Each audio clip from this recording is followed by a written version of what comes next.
Lesson 7, Using Graphs to Find Average Rate of Change. Learning target number 1. I understand the meaning of the term average rate of change. Learning target number 2. When given a graph of a function, I can estimate or calculate the average rate of change between 2 points.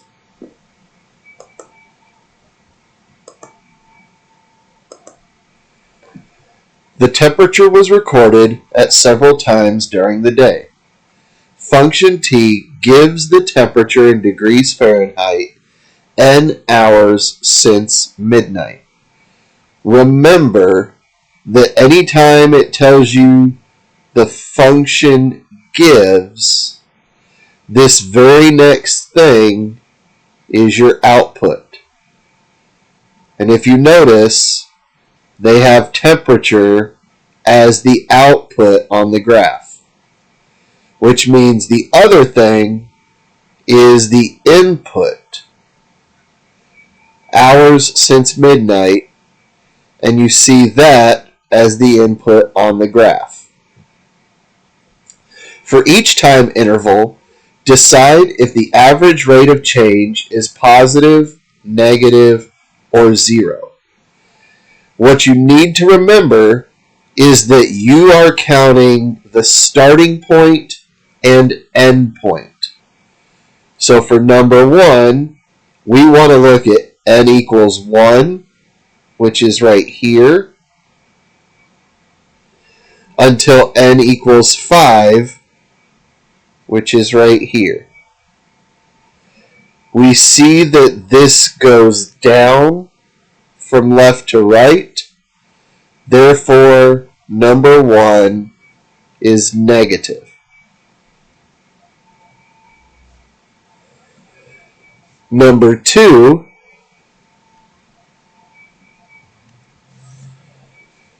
we want to know from n equals 5, which again is right here, until n equals 7, which is right here. And this appears to go slightly upward. So this would be positive.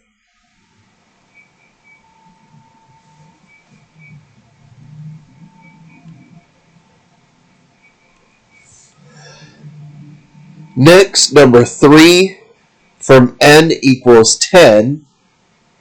So there's 10, we go up, and we find the dot right here, to n equals 20. Go over to 20, up, and we find the dot here. So we want to know from this point to this point.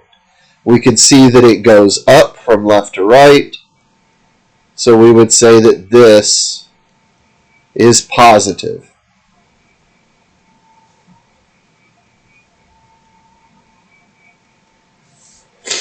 Number 4, from n equals 15, so go over to 15, up until you hit the point, which is right here, to n equals 18.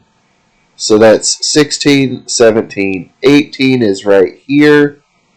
If you look, it appears that we stay the same. It looks like it's straight across flat. So this would be an example of 0 rate of change.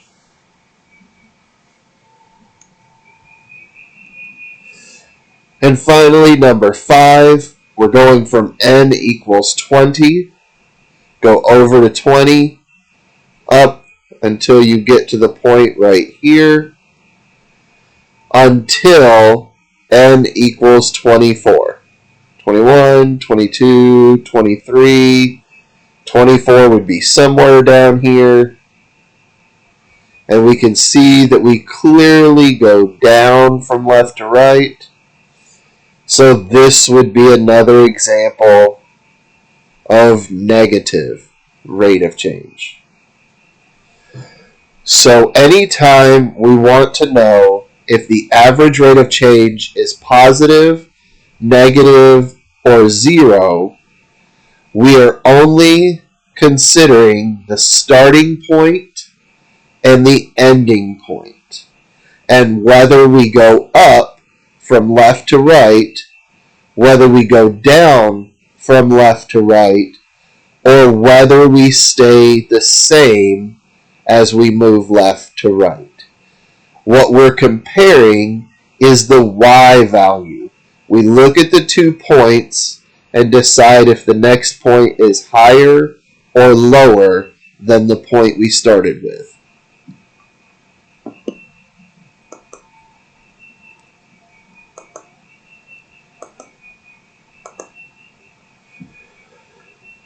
The graph shows the total distance in feet walked by a person as a function of time in seconds. So when we're looking at the wording, remember that when we see as a function of, whatever comes before that is the output. And you can see they made that the y-axis. And whatever comes after as a function of is the input. And you can see they made time in seconds the input on the graph. Number 1. Was the person walking faster between 20 and 40 seconds, or between 80 and 100 seconds? So we're trying to find the rate of change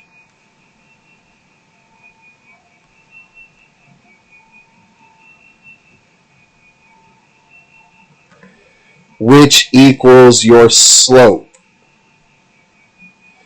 And remember, your slope is your second y minus your first y over your second x minus your first x. So we're comparing the value at 20 and we're going over to 40 and up to that point. So this is our change from 20 to 40. Then we're comparing that to the change between 80 over to 100 and up to where the line is there. And this is our change from 80 to 100. The steeper our rate of change is, the more up and down it is, the faster it is. Because if we compare these, we appear to have maybe gone from 8 to 10. So if we tried those, we could say 10 minus 8 over 40 minus 20. That equals 2 over 20, which is 1/10. But if we compare between 80 and 100, it looks like we went up to about 21. And we started about 13. And for our x value, we ended at 100. And we started at 80. So 21 minus 13 is 8. 100 minus 80 is 20. That is a rate of change of 4/10. 4/10 is bigger than 1/10. Therefore, between 80 and 100. would be the quicker. So you can see that mathematically it's true, or you can just compare graphically. The steeper or more up and down the graph is, the faster the change, and the flatter or horizontal the graph is, the slower the change. Number 2, was the person walking faster between 0 and 40 seconds or between 40 and 100 seconds?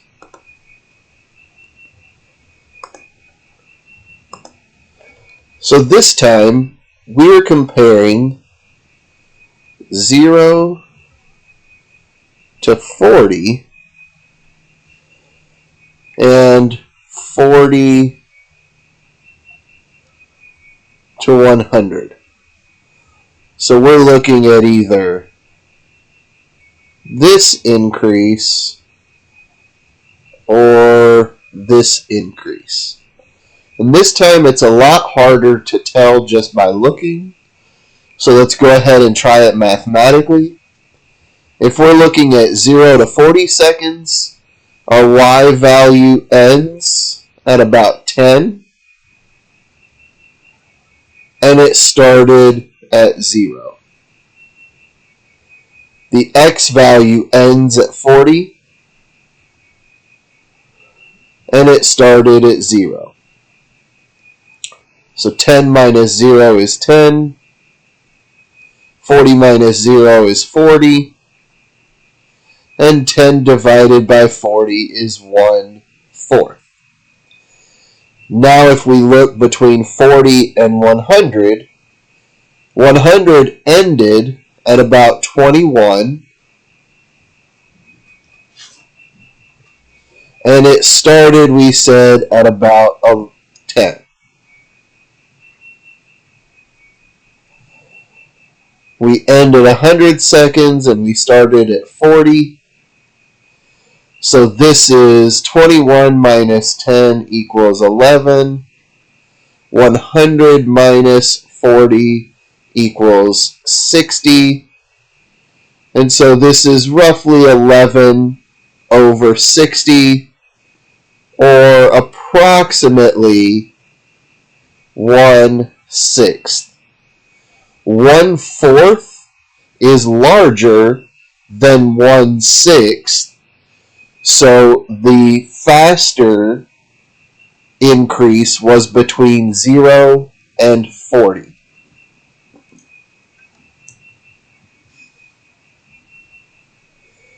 And this is what we mean when we're talking about the rate of change or the slope. We're talking about how much did we increase in the y direction, or up and down, over how much did we increase in the x direction, or left and right.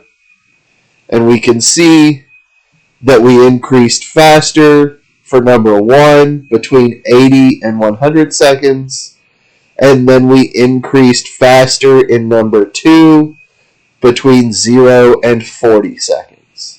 You can do this mathematically, or if it's easy enough to tell just from looking at the graph, the steeper or more straight up and down the increase is, the faster the increase. The flatter the increase, the slower the increase.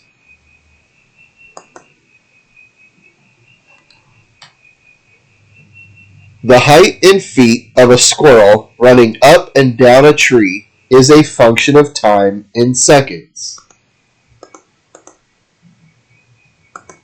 Here are statements describing the squirrel's movement during 4 intervals of time. Match each description with a statement about the average rate of change of the function for that interval. So here we want to understand what are some key words that we're looking at. So in A, it says the squirrel runs up the tree very fast. So if we are going up, then that means our average rate of change is going to be positive. So that could be number 3, or that could be number 4. But if we are running very fast, then our average rate of change is large. So number 4 would be the correct match, because up means positive and very fast means large. So A matches number 4.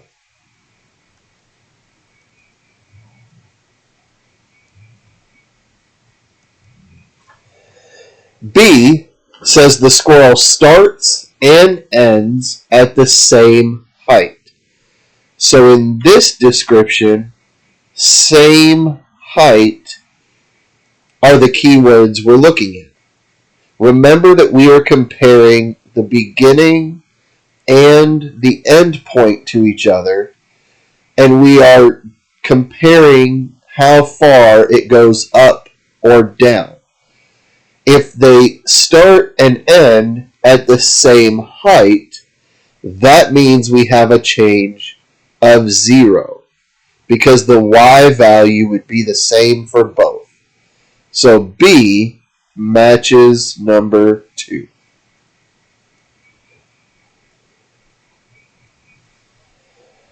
C says the squirrel runs down the tree.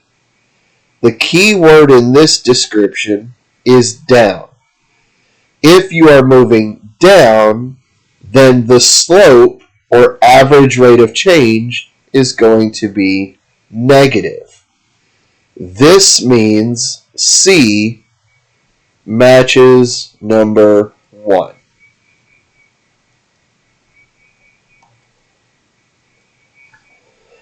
And number D, the squirrel runs up the tree slowly. So our keywords are up and slowly. Again, if I am moving up, then my y value is increasing, and that means I have a positive rate of change. If that rate of change is going slowly, then that means the rate of change is small. So up means positive and slowly means small. So D matches number 3. So on problems like this, they're just trying to make sure you understand what the different words in a description mean in relation to the words we use to describe the rate of change.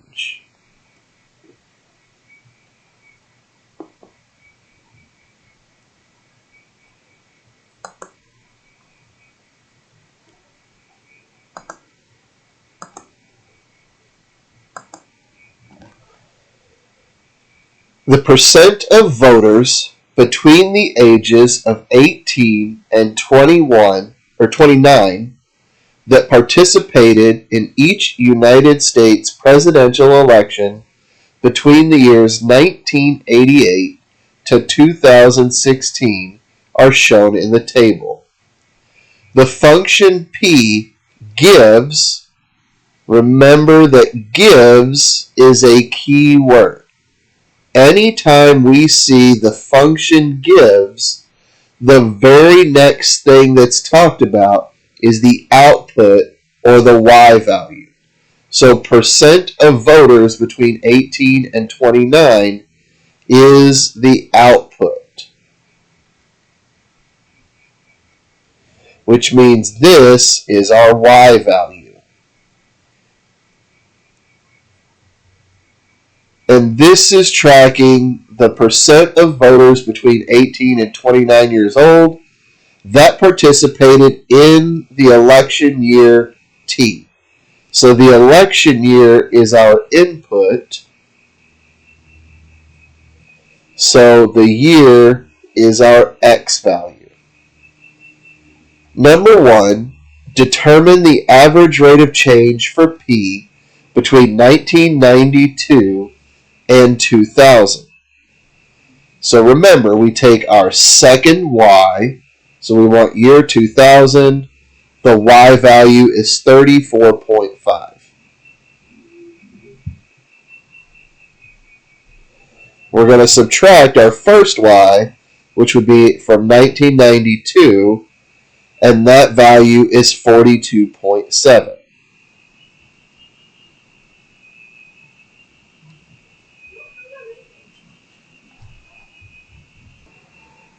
Our x values are the years. So our second year would be 2000. We're going to subtract the first x, which would be the year 1992. So 34.5 minus 42.7 would be negative 8.2. And 2000 minus 1992 would be 8. And negative 8.2 divided by 8 would be approximately negative 1.025. And this would be percentage. So this says the average rate of change for P between 1992 and 2000 is negative 1.025% of voters between the ages of 18 to 29 per year. Number 2 wants us to pick two different values of t so that the function has a negative average rate of change between the two values. And they want us to determine the rate of change. So for number 2, in order to have a negative rate of change, you need the second year to have fewer percentage than the first year. And a good example of that would just be the one that we just did in number 1. So 1992 and 2000 had a negative rate of change that was negative 1.025%, and that's because the second year's percentage was lower than the first year's percentage. So when you take the second year, which is smaller, and you subtract the first year, which is larger, you're going to have a negative y value, which will then make your overall rate of change negative.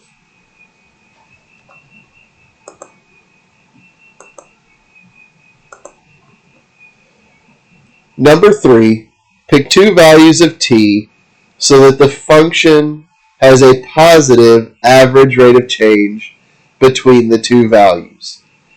Determine the average rate of change. If I want a positive average rate of change, that means I need the percentage to go up. That way, my change in y is positive and my overall rate of change will be positive. So I just need to pick any 2 years where the first year is smaller and the second year is larger. So we could use 1996 with a percentage of 33.1 and 2008 with a percentage of 48.4.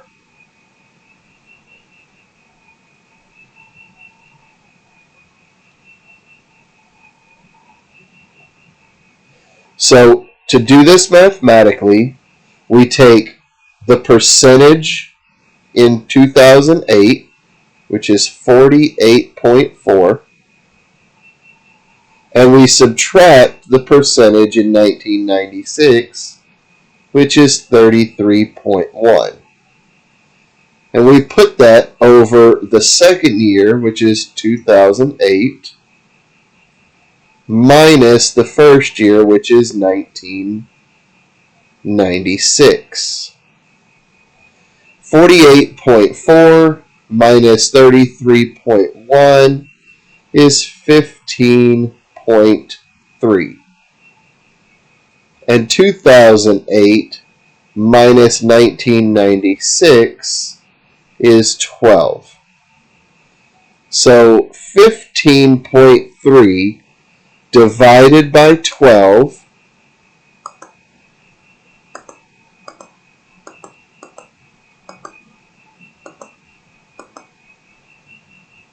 equals positive 1.275.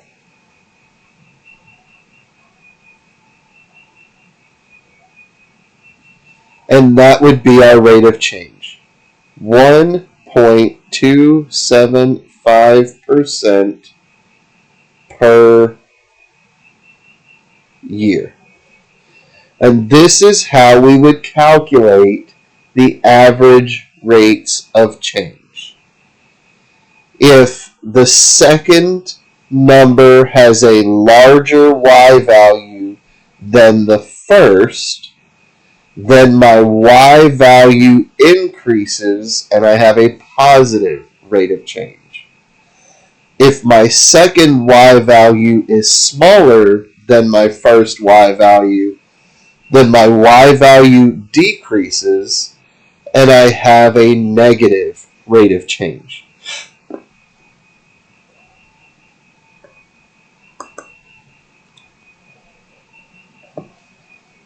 Jada walks to school. The function d gives her distance from school in meters as a function of time in minutes since she left home. So, the key phrase, the function gives, the very next thing will always be your output. And the output is her distance from school in meters. Then we also see as a function of. Remember, what comes before is the output, and what comes after is the input. So the input is time in minutes since she left home. Function notation, whatever is in parentheses, is the input. And whatever it equals is the output. So in this case, input is 10 and input is time in minutes. So that's 10 minutes since she left home.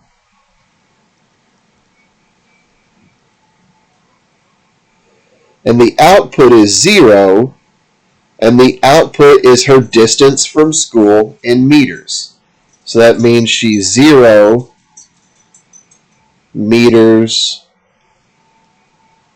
from school.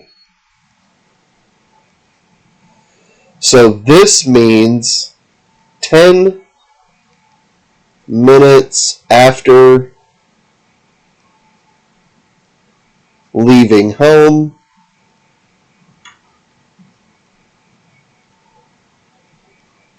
Jada's at school.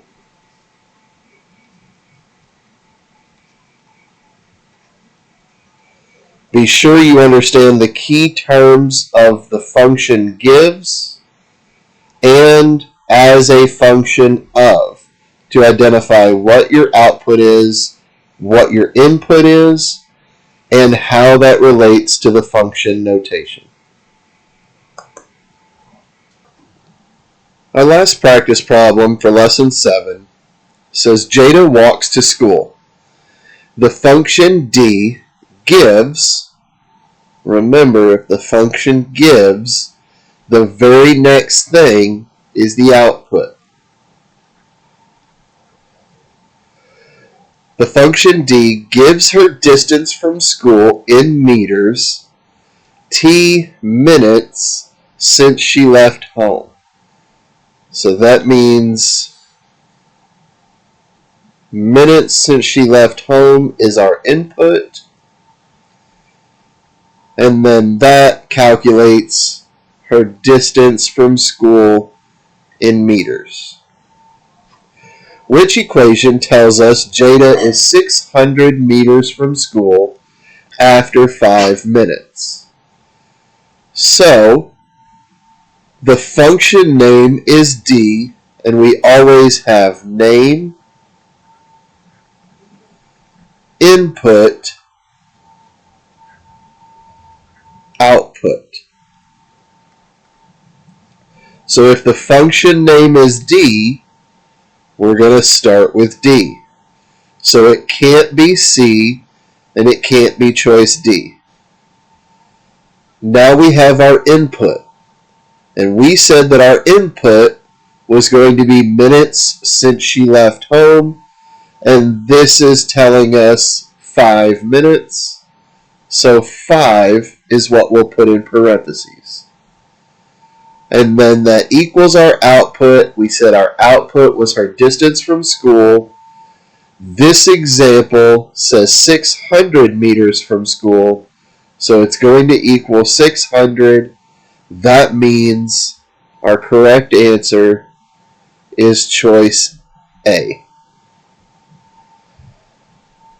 So this is our last example from lesson 7. If you still have any questions about anything from this lesson, please be sure to use class time to ask those and get clarification before the mid-unit test.